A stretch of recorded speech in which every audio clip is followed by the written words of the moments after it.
Where the Crawdads Sing. Last week you saw me give a glowing review to the book. So I went and saw the movie.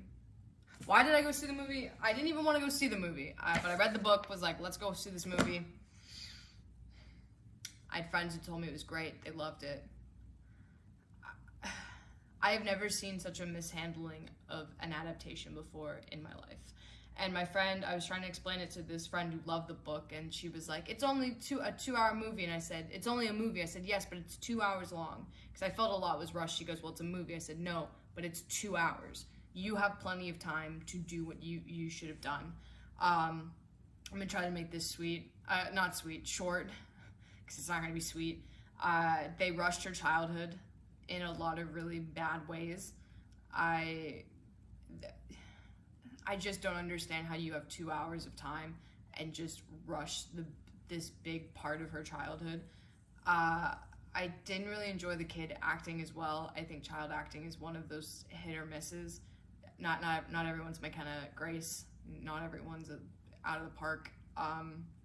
It just felt stiff and unrealistic and just hard. Now here's the thing, that was just like the dialogue, the facial expressions and the physical acting I thought was really good, especially like with the kids, what little they're in it, but the speaking of it and just the words frustrated me. They did a lot of things I think really well. They made Mabel a little bit of a bigger part of a bigger character in regards to Mabel meets Kaya like the first day with Jump In as opposed to several months later.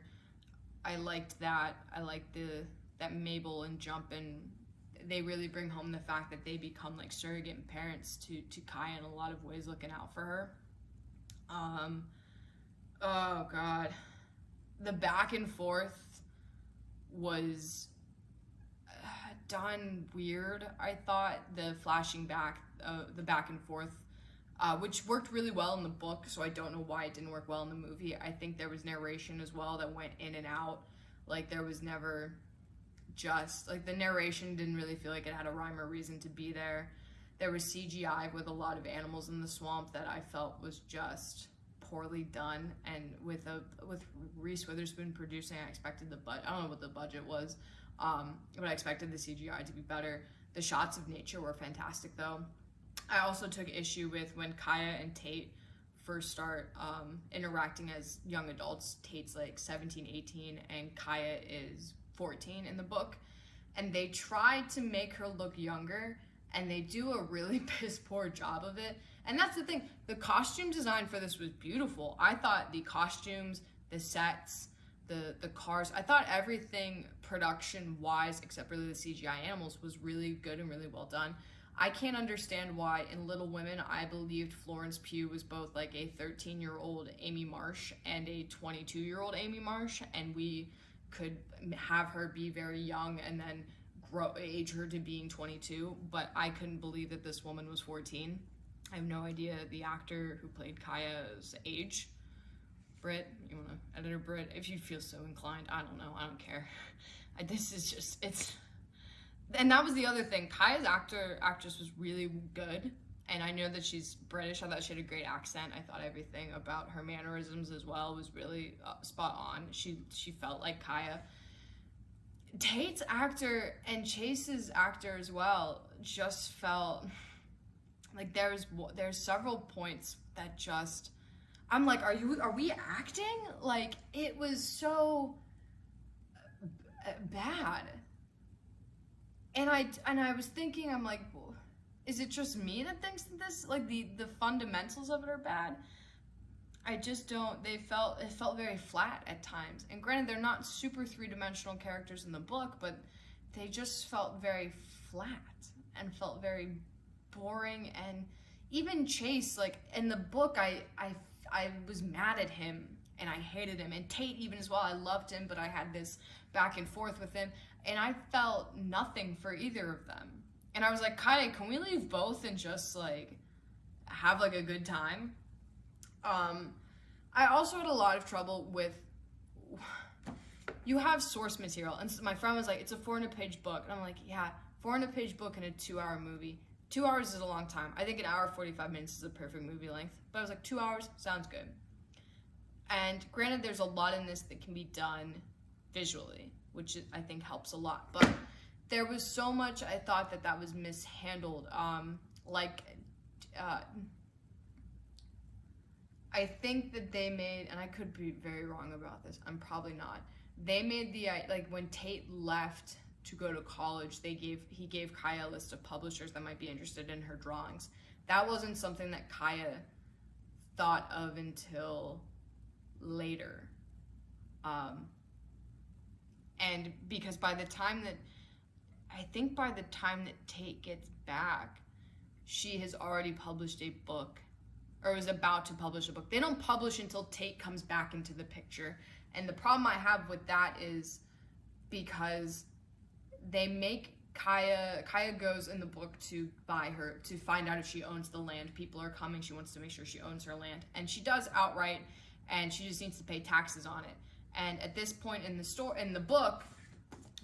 wonderful book, she has royalty money. She has like a $5,000 check as like the start for her book, and he was like, royalties should be coming.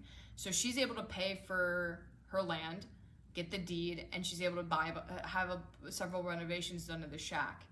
They make it in the movie to be like a plot, like an obstacle. Like that's like another obstacle for Kaya to overcome, is she doesn't own the land and she doesn't have the $800 to pay the taxes off to own the land. So she's going and she's finding the list of publishers that Tate gave her to and she's writing letters to them saying like, and they just made it another problem. I liked in the book that she'd had the money, like she was successful.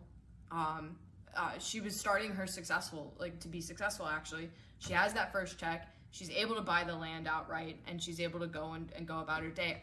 We didn't need another conflict. She's been on her own since she's been like 10, surviving in the marsh. We didn't need to add this bullshit conflict in order for her to reach out to publishers. That had already happened in the book. She could afford to pay off the taxes. And that just frustrated the hell out of me, because the motivation for her to get published was completely different. It was motivated by money and motivated by a need to own her land. And I just thought we didn't need that, and that's not Kaya. Kaya's really resourceful, and yeah, it shows resourcefulness, but it wasn't like that in the book. But the fact that she was already successfully published in the book before and able to buy her land the moment she inquired about it just made it so much better. I hated it. I didn't like, we really rushed a lot with Tate and her getting back together. The Chase Andrews stuff was pretty spot on, I thought, but the Chase Andrews stuff was always very, I feel like, singular note. I do think we could have had time to watch her fall for him and to show that relationship and to show again, it just felt, I didn't feel any chemistry between any of the actors who were supposed to be in love.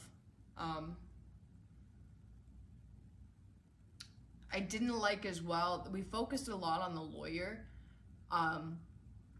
for no real reason. The book is really much about Kaya, and then every once in a while we'll pop in with Tate, which I like.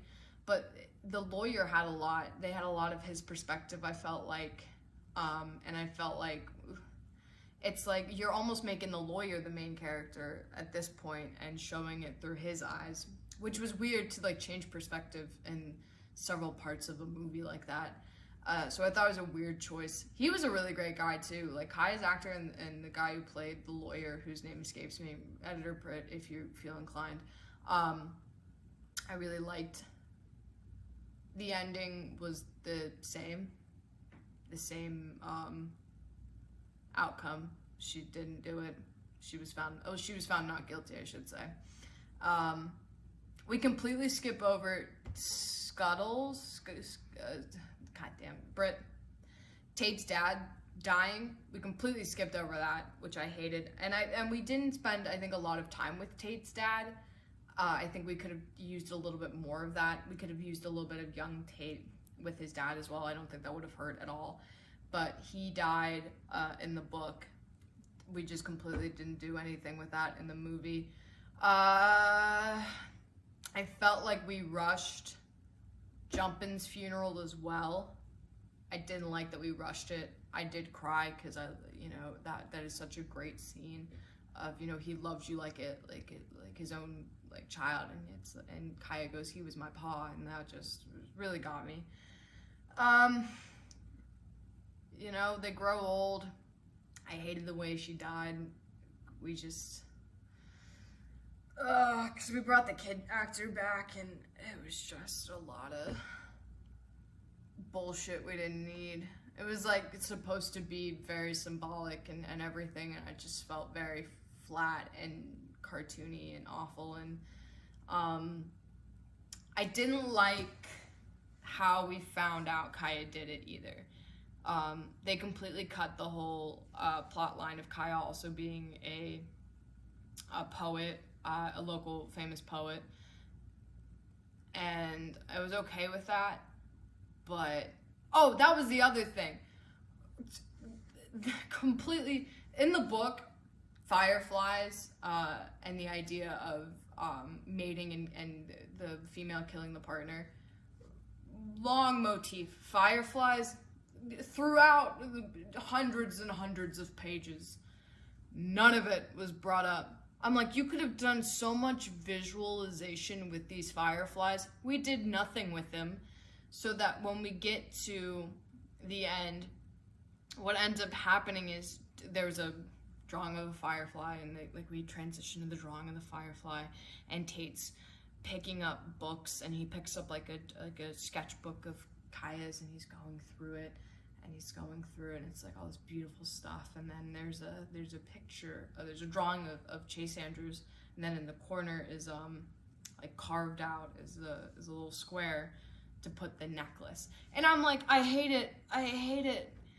It was such a great reveal to have Chase, this one thing that, like the kitchen, that was the thing that we knew Kaya wasn't going to change because it was her mother's, and it was her mother's kitchen, and she wanted to keep it like that. And to open up the floorboards and to find this box just full of poetry, this beautiful poetry that the townspeople loved because they did love the Marsh Girl. They just didn't know it. And in the bottom of that was the firefly poem and the necklace. And before you see that fucking necklace that she did it because it's the poem first. The poem is so haunting, and then it's the realization, and then it's the finding of the necklace. And I just was so like physically upset. I'm like, how could you butcher such a beautifully poetic ending that shows that yes, the townsfolk loved the Marsh Girl because, in a weird, ironic way, not a weird, ironic way, but in an ironic way, they did love and accept her. They accepted her poetry, and they loved her poetry. And the firefly poem, based on this thing that these fireflies that Kaya had watched her whole life, she did it, and she got away with it. And it's haunting, and it's so beautifully poetic and haunting and beautiful. This is way longer than it needed to be. I didn't like the movie at all. It is the single worst adaptation I have ever seen in my life. The end credits were great because you had Taylor Swift's amazing song Carolina, and drawings of marsh life and animals throughout the credits. It was really good. I had such high expectations for this, and it was a botched adaptation. And if you loved it, great. But yeah, all around an absolute terrible adaptation. And I think even if I hadn't read the book before seeing it, I would have agreed that there were several aspects of filmmaking and acting that got botched as well. The narration that went in and out and really felt out of place a lot of times, as well as just very dry, unmoving acting. Yeah. We're just gonna end this here because I have nothing else to say. I'm just so disappointed that the best part of the movie were the shots of the marsh and the coast in Carolina. The best parts of the movie were the shots of the coast. Any time that Kaya as an adult was there, because Kaya's actress was really great, and the ending because of Taylor Swift song. So yeah. I will see you guys next week for something so much better than this adaptation. Thanks for watching.